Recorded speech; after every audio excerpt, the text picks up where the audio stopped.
trazendo nosso famigerado campinho aqui para a gente poder analisar a respeito dessa seleção brasileira. Bom, a gente tem aqui espelhado como que deve ser a possível escalação da equipe da Escócia, né? Todos os setoristas da seleção brasileira, quem está acompanhando a seleção e os seus adversários lá nos Estados Unidos, têm apontado a possibilidade da Escócia jogar com 5-4-1.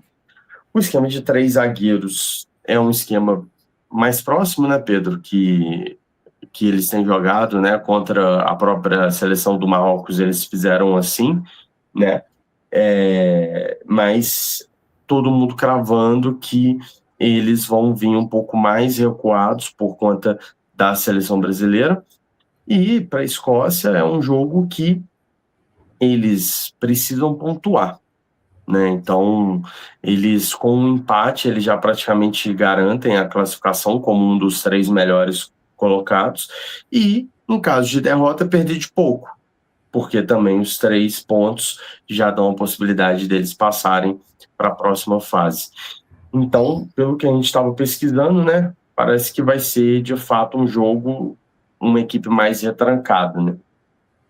Sim, é um jogo importante para a Escócia, né, Matheus? Como você falou, eles venceram o primeiro jogo contra o Haiti, acabaram sendo derrotados pelo Marrocos, mas ainda tem chance de classificar em terceiro colocado, né? Os 4 melhores terceiros colocados vão para a próxima fase. E com 4 pontos, né? Se buscar, por exemplo, um empate contra a seleção brasileira, a chance deles se classificarem é muito grande. E o que já é o objetivo da Escócia, né? Eu imagino, né? Jogo por jogo, passar para a próxima fase primeiro, antes de imaginar ir para as fases finais. Mas um empate para a Escócia é importante, então eu imagino que eles não vão se lançar a jogo que tentar vencer o Brasil a qualquer custo, porque isso pode ser perigoso para eles também, porque com uma derrota pode ficar mais difícil deles se classificarem em terceiro colocado. Exatamente. Eu acho que eles vão um famoso regulamento debaixo do braço, né? Então, como eles têm a Exato. possibilidade aí de classificar com um empate ou até mesmo com uma derrota, desde que eles não tomem muito gols, então eu acredito muito que de fato eles vão vir com um jogo bem mais recuado, assim, não querendo de fato se expor muito, a não ser óbvio, né, que a seleção dê essas possibilidades ao longo da partida, enfim. Em tese, seria um bom jogo de compadres, né? Porque no fim o empate é bom para todo mundo, mas como a seleção ainda precisa mostrar, né, o futebol, ainda está devendo ainda, apesar de ter melhorado, eu acredito que o Brasil de fato vai entrar para ganhar, tentar a vitória e tal. Então, assim, eu acho bem pouco provável a gente esperar um jogo de compadres, né? Como se deveria ser em condições normais, por exemplo, né? Porque o Brasil passar em segundo seria já um fato negativo, né? Um ponto negativo, uma crítica muito grande, enfim. Então, acredito que o Brasil de fato vai para poder ganhar, e a Escócia é isso. Regulamento debaixo do braço, né? Qualquer resultado para ela garante a classificação ou chances de classificação. Então, eu não vejo muito eles, de fato, com esse potencial aí, vão para cima e tal, enfim. Então, dito isso, eu queria trazer aqui alguns pontos importantes sobre a equipe da Escócia, obviamente com base no jogo contra o Marrocos, que é o jogo mais próximo que a gente tem, que contra o Haiti é uma outra configuração, a Escócia tem que buscar o jogo e tudo mais. O primeiro ponto que me chama a atenção, Pedro, é justamente esse aqui. Vou tirar o campinho aqui, peraí, para poder colocar. Olha só, é uma seleção que ela marca em linha, mas também com uma certa dificuldade nessa progressão. Então você vê o jogador do Marrocos já partindo para o ataque, esse foi o lance do gol do Marrocos, então você vê aqui que ele já sofre, né, um pouco, a seleção escocesa sofre um pouco na hora de fazer essa marcação, então tem um espaço ali, eles têm uma dificuldade muito grande na hora de fazer essa marcação em linha que ele se propõe, né? Tem uma outra imagem que é melhor para poder mostrar o lance do gol, que eu vou compartilhar aqui para a gente poder ver, que fica mais visível a questão das linhas. Então, olha só como que você tem a progressão da equipe do Marrocos entre as linhas, né? Então, é uma Copa, né, Pedro, que tem se mostrado muito forte esses lances que quebram a linha, né? Então, você tem a França fazendo gols em passes que quebram a linha, você tem a Argentina fazendo muitos gols, fazendo passes que quebram a linha. Enfim, esse jogo vertical tem sido muito usado na Copa, e os principais lances de perigo têm esse momento do jogo. Então, a Escócia, você vê, ela com a linha de 4 aqui, mas entre os dois zagueiros, você teve a progressão do jogador do Marrocos que fez o gol.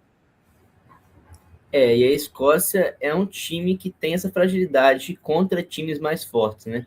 É um time que tem, depois de 28 anos, se classifica para a Copa do Mundo, novamente. É um time que, contra rivais mais fracos, costuma se impor, costuma vencer com certa tranquilidade. Venceu nos amistosos preparatórios, por exemplo, venceu bem Curaçao e a Bolívia. Na Copa do Mundo já venceu o Haiti. Mas contra adversários com um nível superior, um nível técnico superior, a Escócia tende a ter dificuldade de segurar o resultado, né? E imagino que isso vai acontecer contra o Brasil também. Eles vão vir para tentar segurar esse resultado, mas eles têm muita dificuldade com isso. E esse passe entre as linhas pode ser um meio da gente explorar essa fragilidade da Escócia, da gente machucar a Escócia. A gente tem jogadores que se mostraram na última partida bons nesse passe vertical, né? Esse passe quebrando a linha. Então, eu imagino que o Brasil tenha as armas que precisa para machucar a Escócia, né? E vamos ver o que a Escócia vai arrumar, né, rapaz? Porque é difícil segurar um time como a seleção brasileira 90 minutos, né? A gente vê que até o Marrocos teve dificuldade no dia que o Brasil estava mal, né? Então, assim, imagino que esse passe algumas vezes vai entrar e vai depender da qualidade dos nossos atacantes também. E em outros momentos também, a equipe escocesa mostrou uma outra fragilidade, que é essa aqui. Primeiro, é uma dificuldade muito grande de sair construindo.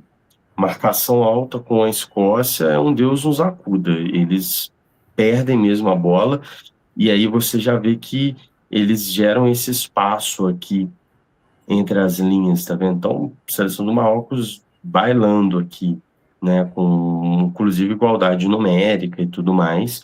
Então, marcação alta é um sofrimento para a equipe da Escócia. Óbvio que ao longo do jogo o Brasil vai precisar induzir a Escócia a ficar com essa bola, né, induzir a Escócia a fazer esse ataque desde o campo de defesa, mas você tem uma seleção que já se mostrou muito com dificuldade com a bola no pé.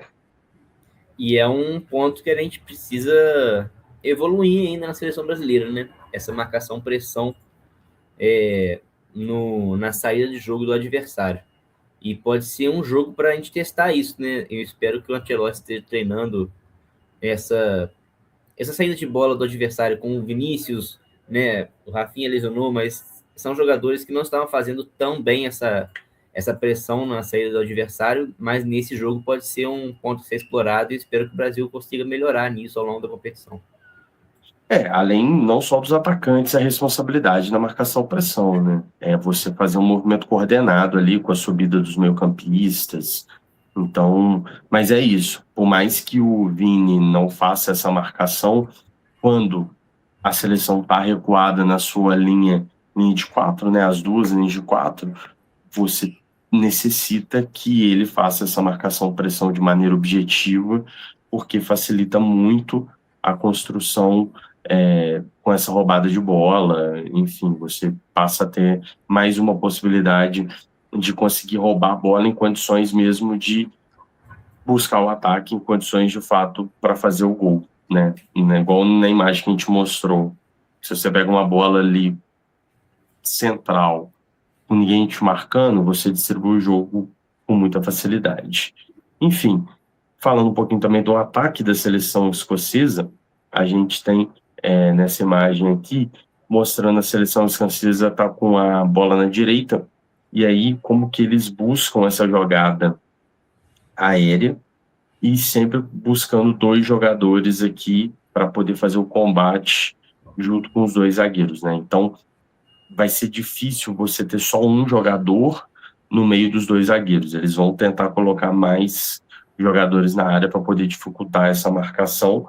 A gente não está ainda com uma bola defensiva 100%, mas a gente vai ter esse teste, e é um bom teste esse jogo contra a Escócia, essa marcação da bola parada ou da bola aérea do Brasil.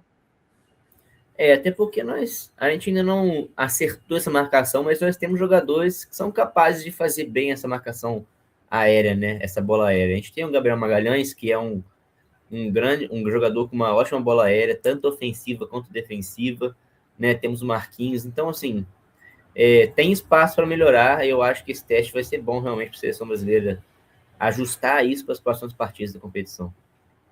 E por fim dessas imagens, a gente falando mais de uma fragilidade da seleção escocesa, botando o adendo de que isso que já era no final do jogo, né? Então, quando a Escócia partiu para cima em busca do empate contra Marrocos, mas, de novo, a fragilidade da linha defensiva, né? Então, você tem 3 jogadores ao redor de um jogador só do Marrocos, mas deixando 2 jogadores do Marrocos com apenas um na marcação e um aqui na ponta esquerda, totalmente sozinho, né? Então, os encaixes de marcação da equipe do Marrocos, da equipe da Escócia, perdão, deixa um pouco a desejar, e é aquilo, né? Nesse pequeno espaço você pode ter um Matheus Cunha, um Luiz Henrique, um Vini Júnior, um próprio Paquetá da vida aí, conseguindo fazer uma jogada que resulte numa chance perigosa ou até mesmo no gol.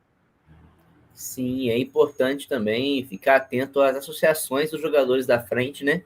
O Matheus Cunha e o Vinícius Júnior, por exemplo, são jogadores que têm uma boa associação, uma boa tabela, e isso pode ser uma boa arma para ferir a seleção da Escócia, né? Nessa marcação que eles fazem em volta da bola, gerando espaço para fazer uma tabela com o Matheus Cunha, fazer uma tabela com o Paquetá, com o Vinícius, por exemplo. Então, eu acho que essa associação vai ser bem importante ali perto da área do adversário. Show, é isso. Bom, passamos ainda nesse começo do programa aqui a respeito dessa seleção escocesa, para você que está acompanhando também conhecer mais sobre a seleção escocesa, porque não é uma seleção que a gente estude, analise, saiba muito bem como jogadores jogam.